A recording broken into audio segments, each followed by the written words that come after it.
네, 수도권의 사회적 거리두기가 2단계 플러스 알파로 격상된 지 2주가 다 돼가지만 확산세가 잡힐 김이 여전히 보이질 않고 있습니다.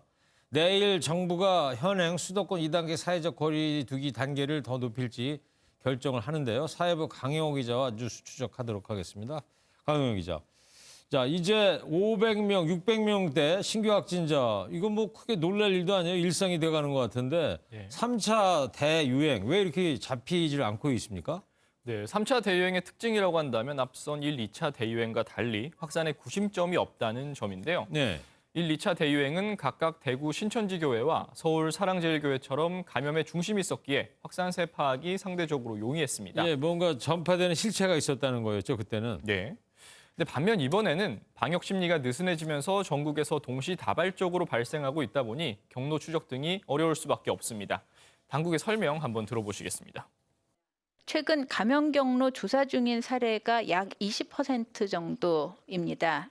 중앙과 지자체에서 모든 역량을 총동원해서 접촉자 추적에 나서고 있지만 감염 확산의 규모와 사례가 너무 많은 것이 사실입니다. 자, 그리고 일각에선 하루 신규 확진자가 1,000명이 넘을 수도 있다, 이런 얘기도 나오고 있습니다. 이게 좀 겁나는 얘기인데 현실성이 좀 있어요. 네, 환자 한 명당 몇 명을 감염시키는지를 나타내는 감염 재생산 지수를 보시면 대략 추측이 가능한데요. 네. 지난주 코로나19 감염 재생산 지수는 1.4로 확인됐습니다. 환자 한 명이 평균 1.4명 정도를 감염시키고 있다는 얘기인데요. 이 추세가 이어진다고 가정했을 때 현재 500에서 600명의 신규 확진자를 대입하면 다음 주 정도엔 700에서 800명의 확진자가 나오게 됩니다. 감염 재생산 지수다. 그렇다면은 올 초에 그 신천지 때는 저 지수가 얼마였었어요? 네, 지난 2월 신천지 집단 감염 때는 최대 3.53까지 올라가기도 했었습니다. 예. 네, 특히 크리스마스나 연말 송년회 등 변수가 많은 상황에서 신규 확진자가 1,000명을 넘어설 가능성을 완전히 배제하긴 힘들어 보입니다. 네. 그리고 감염도 감염이지만요. 이 위중증 환자가 많은 문제도 이제 앞서 리포트에서 전해드렸는데 특히 요양병원 같은 감염 취약 시설에서 감염이 계속되고 있는 것 같습니다. 네, 누적 20명이 확진된 인천 부평구 요양병원을 비롯해서 전국에서 요양병원 집단 감염이 계속되고 있는데요. 당국이 지난 10월부터 실시한 요양병원이나 노인보호시설 같은 감염 취약시설에 대한 선제적 전수검사의 중간 결과를 발표했습니다. 서울과 경기, 부산의 9개 감염 취약시설에서 103명의 확진자가 나왔고 이 중 서울과 부산의 5개 시설에서 10명이 추가로 확인됐습니다. 문제는 노인 감염자들은 젊은 층에 비해 쉽게 위중증으로 이어질 수 있다는 점인데요.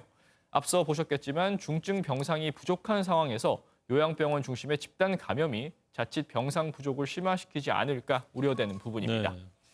자, 그리고 다음 주 월요일 날 수도권 사회적 거리두기 2단계 종료를 앞두고 있잖아요. 그래서 내일 당국이 이제 강화 여부를 발표한다고 하는데 2.5단계 사회적 거리두기로 격상될 그럴 가능성도 지금 전망이 됩니까?